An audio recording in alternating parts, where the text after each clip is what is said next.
Bismillahirrahmanirrahim. Assalamualaikum warahmatullahi taala wabarakatuh.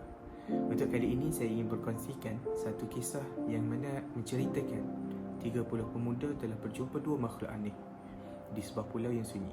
Mula apabila Tamim Ad-Dari dan pengikutnya telah keluar berlayar, akhirnya mereka dilanda ombak yang besar. Dan apabila mereka dihanyutkan dan mereka terdampar di sebuah pulau yang sunyi, dan tersedarnya mereka daripada hanyutan itu, mereka didatangi oleh satu makhluk yang aneh. Makhluk itu bernama Al-Jassasah. Makhluk Al-Jassasah ini sifatnya berbulu hitam legam, sehingga kan mereka mengatakan mereka tidak boleh membezakan mana satu bahagian hadapan, mana satu bahagian belakang. Sifatkan Al-Jassasah ni adalah mata-mata, dan Al-Jassasah ini adalah pembawa berita kepada Dajjal. Dan seterusnya Al-Jassasah memberitahu kepada pengikut Tamim Ad-Dari dan pengikutnya, wahai kalian, di dalam gua itu ada seorang yang sedang menantikan berita gembira daripada kalian.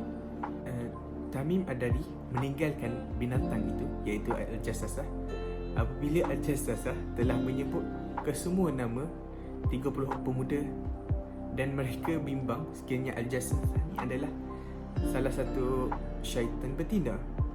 Kemudian Tamim Ad-Dari dan pengikutnya berjalan dan mereka memasuki sebuah gua, dan mereka melihat satu manusia yang mana mereka pernah menampakkan manusia itu, dan mereka seperti mengenali manusia itu. Dan tangan dan lehernya dicantum, diikat, dan kedua kakinya dirantai dengan besi yang kuat. Dan kemudian mereka tanya, siapakah kamu?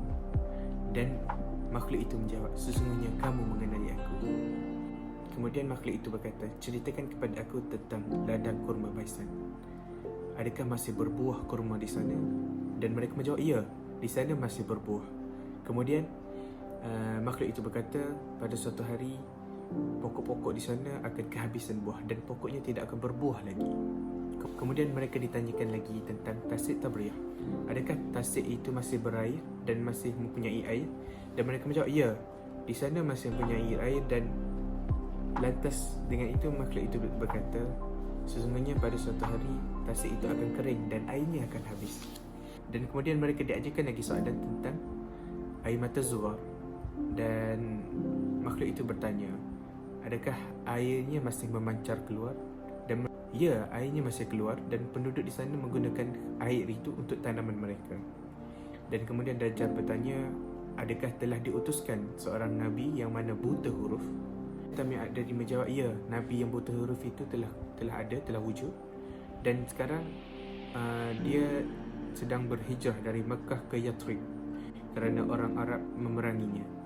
Kemudian ditanyakan bagaimana cara Nabi itu melayani orang-orang sekelilingnya, dan mereka menjawab, beliau melayani dengan baik dan telah menundukkan orang-orang sekelilingnya, dan mereka telah menjadi pengikut Nabi itu. Setelah mendengar apa yang dijawab oleh Tamim Ad-Dari, kemudian makhluk itu berkata, sesungguhnya aku adalah Al-Masih.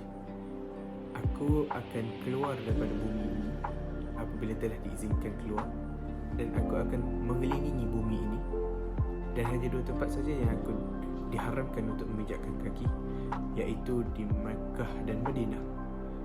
Dan di pintu-pintu Makkah Madinah diawasi oleh malaikat-malaikat, yang mana malaikat-malaikat memegang pedang. Sekiranya aku cuba untuk memasuki kawasan Makkah dan Madinah, malaikat itu akan memancung kepalaku.